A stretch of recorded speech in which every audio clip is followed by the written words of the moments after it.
Section 6. The discussion of ethics and wisdom. But Brahmin, is it possible to set aside one of these two factors and still rightly describe someone as a Brahmin? No, Master Gotama. For wisdom is cleansed by ethics, and ethics are cleansed by wisdom. Ethics and wisdom always go together. An ethical person is wise, and a wise person ethical. And ethics and wisdom are said to be the best things in the world. It's just like when you clean one hand with the other, or clean one foot with the other. In the same way, wisdom is cleansed by ethics, and ethics are cleansed by wisdom. Ethics and wisdom always go together. An ethical person is wise, and a wise person is ethical. And ethics and wisdom are said to be the best things in the world. That's so true, Brahmin. That's so true. For wisdom is cleansed by ethics, and ethics are cleansed by wisdom. Ethics and wisdom always go together. An ethical person is wise, and a wise person ethical. And ethics and wisdom are said to be the best things in the world. It's just like when you clean one hand with the other, or clean one foot with the other. In the same way, wisdom is cleansed by ethics, and ethics are cleansed by wisdom. Ethics and wisdom always go together. An ethical person is wise, and a wise person ethical. And ethics and wisdom are said to be the best things in the world. But what, Brahmin, is that ethical conduct, and what is that wisdom? That's all I know about this matter, Master Gotama. May Master Gotama himself please clarify the meaning of this? Well then, Brahmin, listen and pay close attention. I will speak. Yes, sir, Sonadanda replied. The Buddha said this: It's when a realized one arises in the world, perfected, a fully awakened Buddha. That's how a mendicant is accomplished in ethics. This Brahmin is that ethical conduct. They enter and remain in the first absorption, second absorption, third absorption, fourth absorption. They extend and project the mind toward knowledge and vision. This pertains to their wisdom. They understand there is no return to any state of existence. This pertains to their wisdom. This Brahmin is that wisdom. Section 7. Sonadanda declares himself a lay follower. When he had spoken, Sonadanda said to the Buddha, Excellent, Master Gotama, excellent. As if he were writing the overturned or revealing the hidden, or pointing out the path to the lost, or lighting a lamp in the dark so people with good eyes can see what's there. Master Gotama has made the teaching clear in many ways. I go for refuge to Master Gotama, to the teaching, and to the mendicant Sangha. From this day forth may Master Gotama remember me as a lay follower who has gone for refuge for life. Would you and the order of monks please accept a meal from me tomorrow? The Buddha consented in silence. Then, knowing that the Buddha had accepted, Sonadanda got up from his seat, bowed, and respectfully circled the Buddha, keeping him on his right before leaving. And when the night had passed, Sonadanda had a variety of delicious foods prepared in his own home. Then he had the Buddha informed of the time, saying, It's time, Master Gotama, the meal is ready. Then the Buddha robed up in the morning, and taking his bowl and robe, went to the home of Sonadanda, together with the mendicant Sangha, where he sat on the seat spread out. Then Sonadanda served and satisfied the mendicant Sangha, headed by the Buddha, with his own hands, with a variety of delicious foods. When the Buddha had eaten and washed his hand and bowl, Sonadanda took a low seat and sat to one side. Seated to one side, he said to the Buddha, Master Gotama, if, when I have gone to an assembly, I rise from my seat and bow to the Buddha, that assembly might disparage me for that. And when you're disparaged by the assembly, your reputation diminishes. When your reputation diminishes, your wealth also diminishes. But my wealth relies on my reputation. If when I have gone to an assembly, I raise my joined palms, please take it that I have risen from my seat. And if I undo my turban, please take it that I have bowed. And, Master Gotama, if when I am in a carriage, I rise from my seat and bow to the Buddha, that assembly might disparage me for that. If when I am in a carriage, I hold up my goad, please take it that I have got down from my carriage. And if I lower my sunshade, please take it that I have bowed. Then the Buddha educated, encouraged, fired up and inspired the Brahmin Sonadanda with a Dhamma talk, after which he got up from his seat and left. Discourse 5. With Kuttadanta, Kuttadanta Sutta. Short introduction. A Brahmin wishes to undertake a great sacrifice and asks for the Buddha's advice. The Buddha tells a legend of the past, in which a king is persuaded to give up violent sacrifice and instead to devote his resources to supporting the needy citizens of his realm. However, even such a beneficial and non-violent sacrifice pales in comparison to the spiritual sacrifice of giving up attachments. Section 1. The Brahmins and Householders of Kanumata. So I have heard. At one time the Buddha was wandering in the land of the Magadhans, together with a large sangha of around 500 mendicants, when he arrived at a village of the Magadhan Brahmins named Kanumata. There he stayed nearby at Ambalatika. Now at that time the Brahmin Kuttadanta was living at Kanumata. It was a crown property given by King Senir Bimbisara of Magadha, teeming with living creatures, full of hay, wood, water and grain, a royal endowment of the highest quality. Now at that time Kuttadanta had prepared a great sacrifice. Bulls, bullocks, heifers, goats and rams, 700 of each, had been led to the post for the sacrifice. The Brahmins and householders of Kanumata heard, it seems the ascetic Gotama, a Sakyan, gone forth from a Sakyan family, has arrived at Kanumata and is staying in a forest nearby. He has this good reputation, that blessed one is perfected, a fully awakened Buddha, accomplished in knowledge and conduct, holy, knower of the world, supreme guide for those who wish to train, teacher of gods and humans, awakened, blessed. He has realized with his own insight this world with its gods, maras and brahmas, this population with its ascetics and brahmins, gods and humans, and he makes it known to others. He teaches dhamma that's good in the beginning, good in the middle, and good in the end, meaningful and well phrased. And he reveals a spiritual practice that's entirely full and pure. It's good to see such perfected ones. Then, having departed Kanumata, they formed into companies and headed to Ambalatika.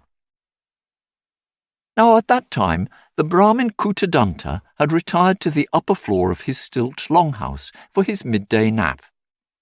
He saw the Brahmins and householders heading for Ambalatika, and addressed his steward, "My steward, why are the Brahmins and householders headed for Ambalatika?" "The ascetic Gotama has arrived at Kanumata and is staying at Ambalatika. He has this good reputation. That blessed one is perfected, a fully awakened Buddha, accomplished in knowledge and conduct, holy, knower of the world, supreme guide for those who wish to train, teacher of gods and humans, awakened, blessed. They are going to see that Master Gotama." Then Kuttadanta thought, "I've heard that the ascetic Gotama knows how to accomplish the sacrifice with 3 modes and 16 accessories. I don't know about that, but I wish to perform a great sacrifice. Why don't I ask him how to accomplish the sacrifice with 3 modes and 16 accessories?" Then Kuttadanta addressed his steward, "Well then, go to the Brahmins and householders and say to them, 'Sirs, the Brahmin Kuttadanta asks you to wait, as he will also go to see the ascetic Gotama.'" "Yes, sir," replied the steward, and did as he was asked. Section 2. The Qualities of Kuttadanta. Now at that time, several hundred Brahmins were residing in Kanumata, thinking to participate in Kuttadanta sacrifice. They heard that Kuttadanta was going to see the ascetic Gotama. They approached Kuttadanta and said to him, "Is it really true that you are going to see the ascetic Gotama?" "Yes, gentlemen, it is true." "Please don't. It's not appropriate for you to go to see the ascetic Gotama, for if you do so, your reputation will diminish and his will increase. For this reason, it's not appropriate for you to go to see the ascetic Gotama. It's appropriate that he comes to see you. You are well born on both your mother's and father's side, of pure descent, irrefutable and impeccable in questions of ancestry, back to the 7th paternal generation. For this reason, it's not appropriate for you to go to see the ascetic Gotama. It's appropriate that he comes to see you. You're rich, affluent, and wealthy, with lots of property and assets, and lots of money and grain. You recite and remember the hymns, and are an expert in the 3 Vedas, together with their vocabularies, ritual, phonology, and etymology, and the Testament as 5th. You know philology and grammar, and are well versed in cosmology and the marks of a great man. You are attractive, good-looking, lovely, of surpassing beauty. You are magnificent, splendid, remarkable to behold. You are ethical, mature in ethical conduct. You're a good speaker, with a polished, clear, and articulate voice that expresses the meaning. You teach the teachers of many, and teach 300 students to recite the hymns. Many students come from various districts and countries for the sake of the hymns, wishing to learn the hymns. You're old, elderly, and senior, advanced in years, and have reached the final stage of life. The ascetic Gotama is young, and has newly gone forth. You're honoured, respected, revered, venerated, and esteemed by King Bimbisara of Magadha and the Brahmin Pokarasati. You live in Kanumata, a crown property given by King Seniya Bimbisara of Magadha, teeming with living creatures, full of hay, wood, water, and grain, a royal endowment of the highest quality. For this reason, it's not appropriate for you to go to see the ascetic Gotama. It's appropriate that he comes to see you. Section 3. The Qualities of the Buddha. When they had spoken, Kuttadanta said to those Brahmins, "Well then, gentlemen, listen to why it's appropriate for me to go to see the ascetic Gotama, and it's not appropriate for him to come to see me. He is well born on both his mother's and father's side, of pure descent, irrefutable and impeccable in questions of ancestry, back to the 7th paternal generation. For this reason, it's not appropriate for the ascetic Gotama to come to see me. Rather, it's appropriate for me to go to see him. When he went forth, he abandoned a large family circle. When he went forth, he abandoned abundant gold coin and bullion stored in dungeons and towers. He went forth from the lay life to homelessness while still a youth, young, black-haired, blessed with youth, in the prime of life. Though his mother and father wished otherwise, weeping with tearful faces, he shaved off his hair and beard, dressed in ochre robes, and went forth from the lay life to homelessness. He is attractive, good-looking, lovely, of surpassing beauty. He is magnificent, splendid, remarkable to behold. He is ethical, possessing ethical conduct that is noble and skillful. He's a good speaker, with a polished, clear, and articulate voice that expresses the meaning. He's a teacher of teachers. He has ended sensual desire, and is rid of caprice. He teaches the efficacy of deeds and action. He doesn't wish any harm upon the community of Brahmins. He went forth from an eminent family of unbroken aristocratic lineage. He went forth from a rich, affluent, and wealthy family. People come from distant lands and distant countries to question him. Many thousands of deities have gone for refuge for life to him. He has this good reputation: the Blessed One is perfected, a fully awakened Buddha, accomplished in knowledge and conduct, holy, knower of the world, supreme guide for those who wish to train, teacher of gods and humans, awakened, blessed. He has the 32 marks of a great man. He is welcoming, congenial, polite, smiling, open, the first to speak. He's honoured, respected, revered, venerated, and esteemed by the 4 assemblies. Many gods and humans are devoted to him. While he is residing in a village or town, non-human entities do not harass them. He leads an order and a community, and teaches a community, and is said to be the best of the various religious founders. He didn't come by his fame in the same ways as those other ascetics and Brahmins. Rather, he came by his fame due to his supreme knowledge and conduct. King Sanir Bimbisara of Magadha and his wives and children have gone for refuge for life to the ascetic Gautama. King Pasenadi of Kosala and his wives and children have gone for refuge for life to the ascetic Gautama. The Brahmin Pokarasati and his wives and children have gone for refuge for life to the ascetic Gautama. He's honoured, respected, revered, venerated, and esteemed by King Bimbisara of Magadha, King Pasenadi of Kosala, and the Brahmin Pokarasati. The ascetic Gautama has arrived at Kanumata and is staying at Ambalatika.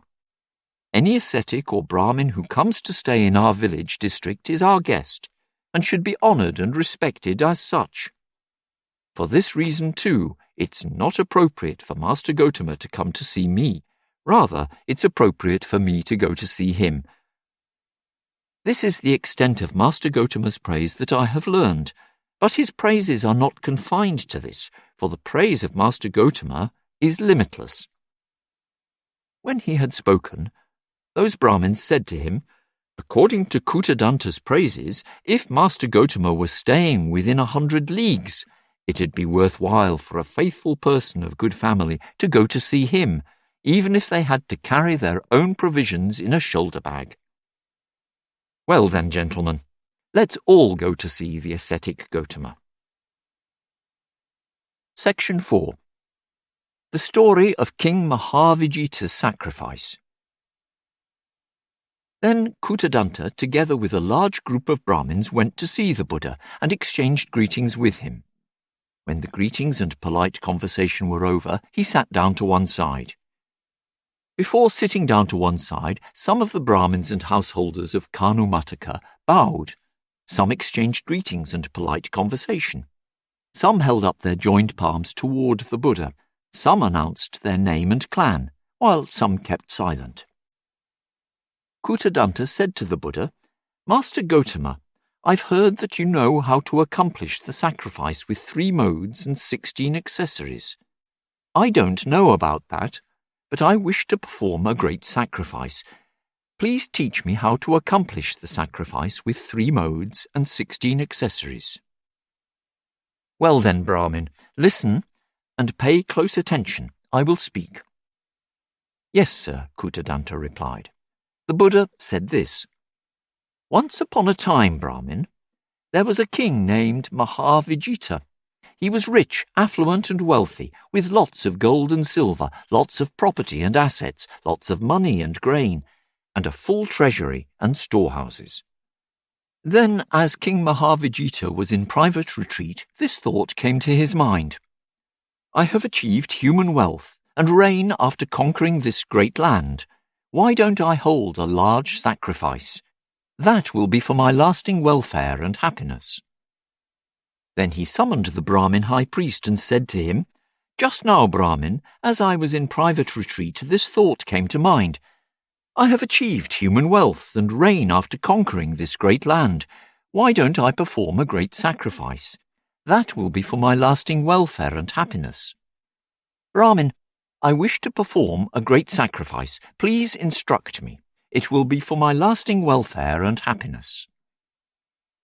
When he had spoken, the Brahmin high priest said to him, Sir, the king's realm is harried and oppressed. Bandits have been seen raiding villages, towns and cities and infesting the highways. But if the king were to extract more taxes while his realm is thus harried and oppressed, he would not be doing his duty.